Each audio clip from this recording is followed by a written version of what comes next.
Good morning, good evening, good whatever time you're watching this at. Welcome to yet another Pipedream speedrun. In this case, it's actually going to be a long run because there's going to be no editing involved. This is going to be a live stream of me creating a full Next.js app using Airtable as a database. So the nice thing about using Airtable as a database is that it's close to free and it's no management on your part. You don't have to download any kind of binaries or set up a server somewhere. It's just kind of like a database as a service with a nice UI to look at things. So in this example, we're going to create a Next.js app like I mentioned, and the database is this old database I made back in, 2018, 2019, of all the tiny house villages in the United States that I could find at the time. And it was kind of nice to upload these pictures, and I made this a resource for other people in the tiny house world. So it's a little bit old, but it has things like pictures, the location of the community, and the type, as well as a homepage. So we want to take this data and then turn it into a web page for people to look at and browse through. And luckily for us, Airtable has an API that makes it really easy to do this. Now, you can't just include the API key in your front end because that would give access to anyone with the API key to all of your Airtable. So I'm going to show you what I mean by that. We're going to go over to Pipedream and we're going to connect my Airtable account.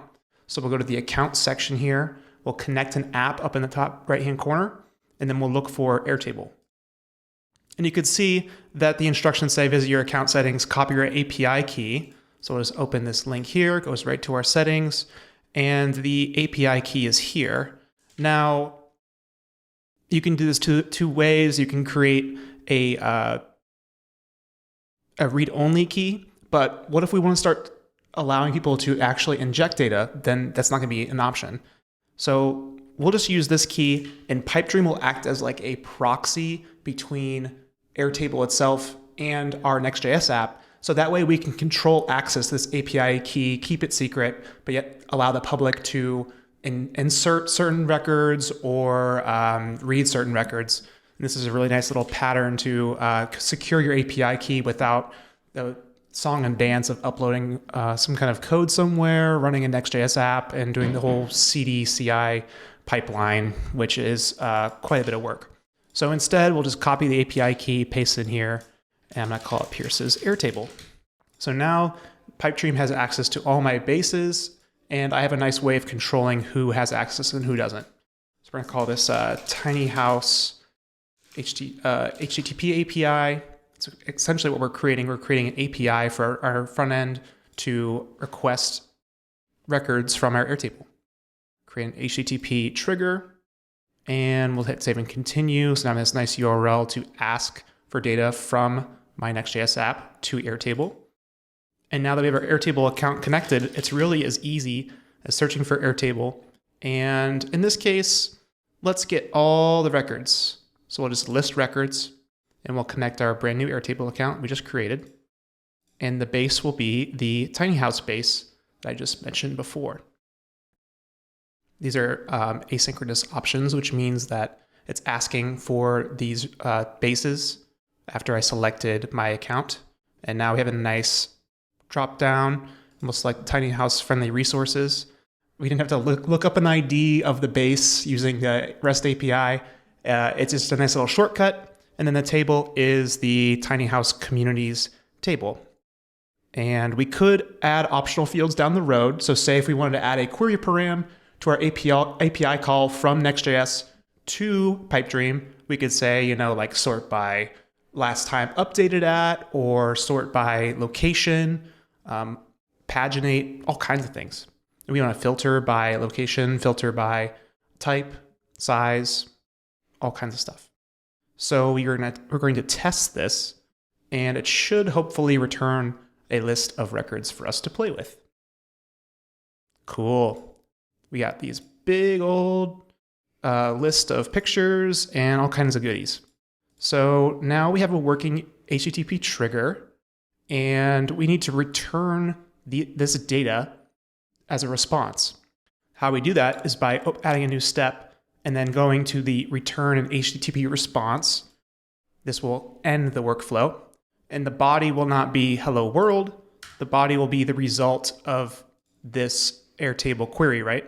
So we can just pick this return value, path, and then paste it in here. So now we just wired up our query results to our response back to our Next.js app. And then the last thing we want to do, we can click test. That's fine. But there's just one more configuration step. You can see here it says warning, the workflow trigger is not configured to allow custom response. That means that in the trigger itself, by default, Pipedream will return a 200 just for the sake of speed. In this case, we want to return 200 plus a body. So we need to actually change this to allow custom content. There we go. Save and continue. And now if we test again, hopefully that error is gone because we allowed a custom response and our response includes all these Airtable records. Cool. So I'm going to go ahead and deploy this. And now I can copy this URL. Time to code. So we're going back into code and we're going to use yarn create next app. Does it ask me the name? Project name. Cool. So we'll call it Airtable DB. And all this code will be available for you to peruse through at your own time in the description of the video below. So now we're creating a Next.js app thanks to the nice handy create Next.js CLI tool. And this will create a new directory in our examples folder here called Airtable DB. It's downloading a lot of packages because Next.js has a lot of dependencies. Cool. The only other thing that I like to do is add Axios. Feel free to bring your own HTTP client. This one's my favorite. There are lots to choose from. And don't forget to yarn dev to actually bring up the server. It's running on localhost 3000, which we can access in our browser. Cool. Welcome to Next.js. So let's go ahead and use this API route to get some data. I'm going to open up the index page. This is the home page. And I'm going to, let's just remove all this stuff. And I don't want the styles either. For now. Let's just keep it simple, simple, simple. We'll import Axios, which is our HTTP caller. And we know that there's going to be state involved. So we need to import use state from React. And we need to make sure that we actually make the API call when the page is loaded. So I actually need to use state as use effect as well. So I'll just make a quick async function that will retrieve records from our Airtable database via Pipedream. And we'll fill this out later. Just put a little Axios thing here. When the app initially loads, we can use a function to listen to that event using the use effect callback. And then how you set use effect to only load once is by having an empty array and a dependencies argument.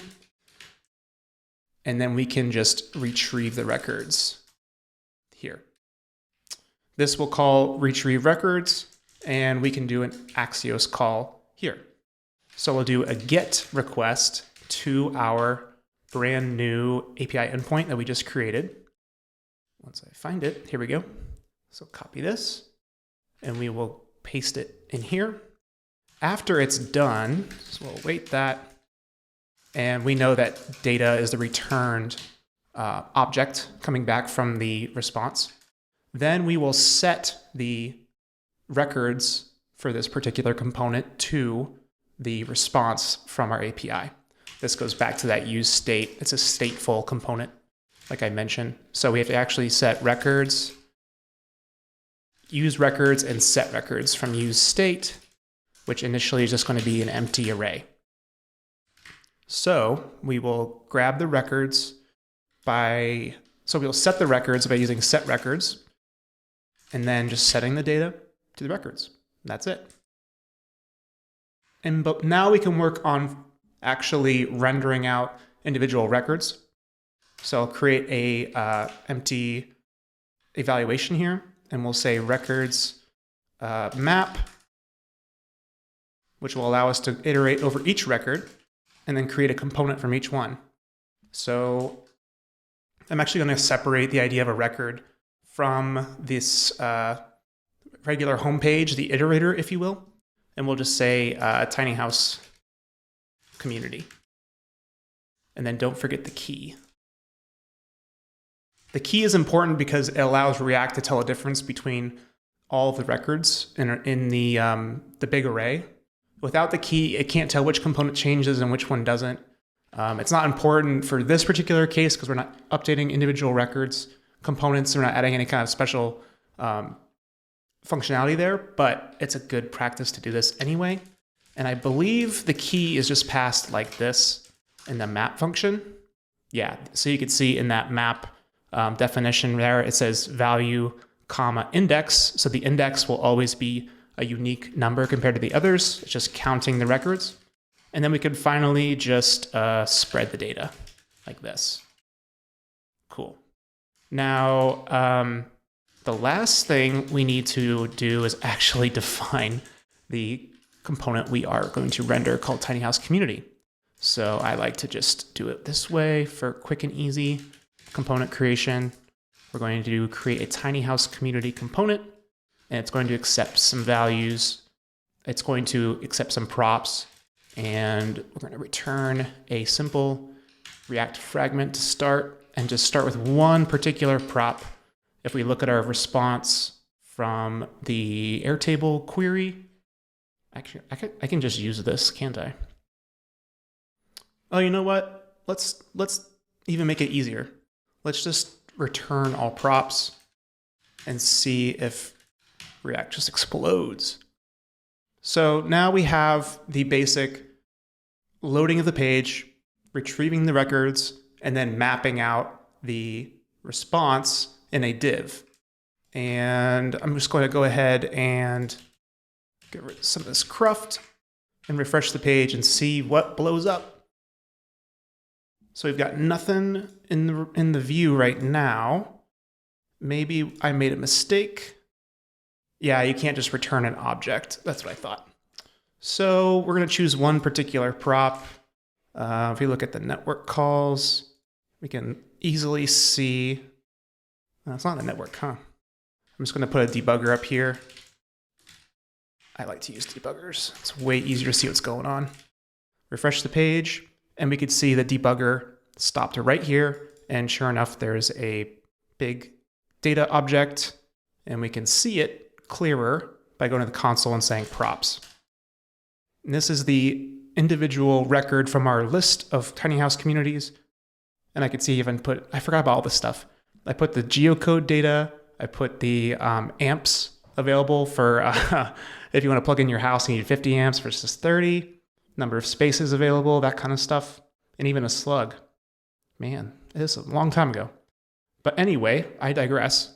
So the idea is there is a ID, which we can use to look up the record in Airtable. And there's also the fields associated with that record. So given that, let's make this a little bit more easy to read. And we'll say fields. And now I'll just return a image, make a kind of like a gallery of these images. I believe the pictures have a URL. There's an array of pictures. Let's just take the home page. The home page is kind of easy to see. It's just one string. So fields.homepage. And that hopefully should do the trick and let us see all of the data. Did I get my debugger? Cool, I think I did. Awesome. So there's a big old list of URLs that we can look at. They're not very easy to use, but we can. This is just an example of how we can actually render out individual fields and use Pipedream as the middleman, so to speak. So I'm going to go ahead and style this just a tiny, tiny, tiny bit. We'll make this a div. We'll bring this down. So we want the home page. We want the pictures, obviously. So we need to render out the pictures. But remember, this is an array, so we have to map this out. And we'll say picture, pic. And we can do image. Let's just do the first image, kind of like a thumbnail. First image, just in case there is no first image. Now, first image, pretending like that we're always going to have the first image. And then we can see the, what's the easiest way for me to look at the data? Probably this. There we go. Fields, description, pictures, first one, and the URL. Cool. So the picture URL is the field we want. We'll just do it like this. And we'll make that a image tag.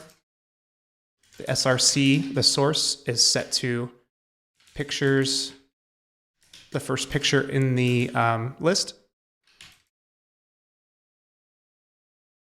We'll make sure that this is a correct syntax. There we go. The home page. And we probably should put the title, huh? The title of the tiny house is the name.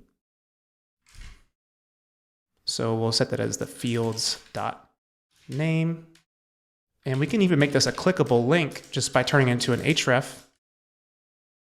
And we'll set it to the home page, right? That's what we want. We want the home page to be the URL when you click on this particular link with the tiny house's title. And let's just try this and see some errors just in case I screwed up. Yeah, so it's possible that a particular tiny house community in this database doesn't have any pictures. So to help with that, we could do a little wrapper. We could say fields.pictures, pictures, then this, making sure there's at least one.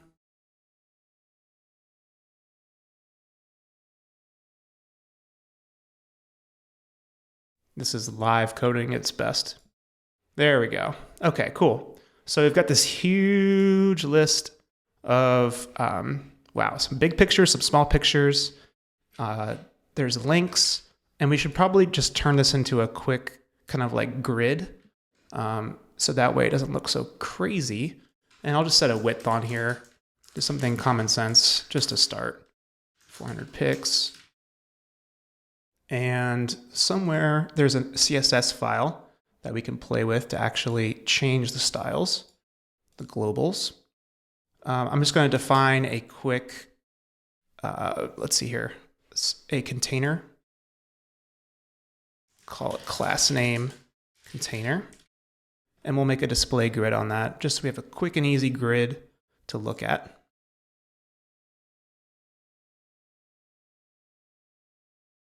This will turn our website into kind of like a grid, and we can see it's a little bit better.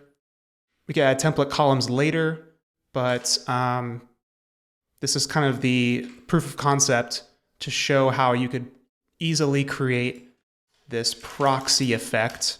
And now this endpoint that we just created only returns records. Your API key is safe from people using it for nefarious reasons or looking at your other bases, because Airtable's API keys are open by default and they can see any of your other bases unless you lock it down, so to speak.